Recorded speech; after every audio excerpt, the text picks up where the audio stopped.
Are you talking yourself out of greatness? Last week we talked about how to find the real you, how to discover your birthright and the potential that God's placed inside you. But after that video, many of you just talked yourself out of it. You just said, that may be true for some people, but it's not true for me. You felt, I don't have the potential for greatness. I've never done anything great. My family's never done anything great. That just doesn't apply to me. I'll just stay here in my comfort zone.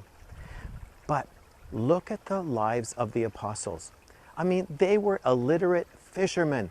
They had no obvious potential for greatness. Their families were insignificant. And I bet they had no desires or dreams in their life other than to catch more fish. But after they met Jesus, it changed everything. And they turned the world upside down. And whoever saw that coming? And some of you are saying, I'm just a failure. I've failed so many times. I'm sure if I try anything new, I'm going to fail. So why bother even trying?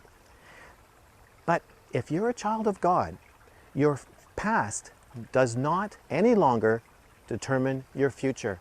You may have had a terrible past, but that doesn't mean that your future can't be amazing.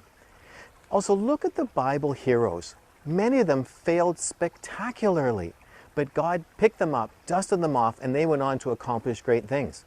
I like to think about the Apostle Paul specifically. In Acts chapter 16, he was always trying new things, and some of his attempts failed. In fact, in that chapter, he's trying to enter a series of countries, and he can't get in, and he wants to evangelize. So that must have looked like a failure to people around, but it was all part of God's plan. But he just kept trying, and he accomplished amazing things. So just because you've had a history of failure doesn't mean that your life can't be amazing.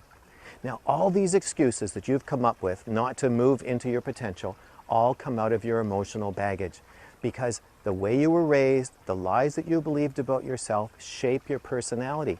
And Satan uses all those experiences and all those painful memories and all those lies to hold you back from your destiny. So when God's calling you to greatness, Satan says, but you're a failure, you'll never amount to anything, you have no potential. And that will hold you back.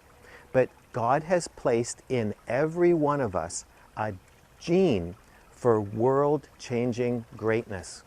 And that's why Jesus said that after he went back to the Father, that we would do greater things than he did.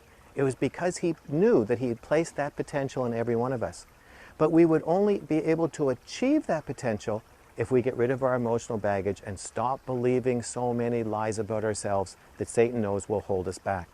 So Jesus is waiting today to set you free from your emotional baggage, which will clear away all those lies that are holding you back from the greatness which is waiting to be expressed from your own gene. But you have to give him permission. Will you give Jesus permission today to clear off your baggage so you can step into your destiny? He's waiting for your response. Now I want to hear from you. How has Jesus been leading you in unexpected ways, which has allowed you to discover your destiny? Just leave your stories in the box below. We want to hear your testimony. And if this is your first visit here, you need to get my free self-assessment guide. And to do that, just subscribe to my weekly email newsletter, and you know where the subscription form is. And I'll talk to you again next week. But this week, stop making excuses. Get rid of your baggage. Step into your destiny.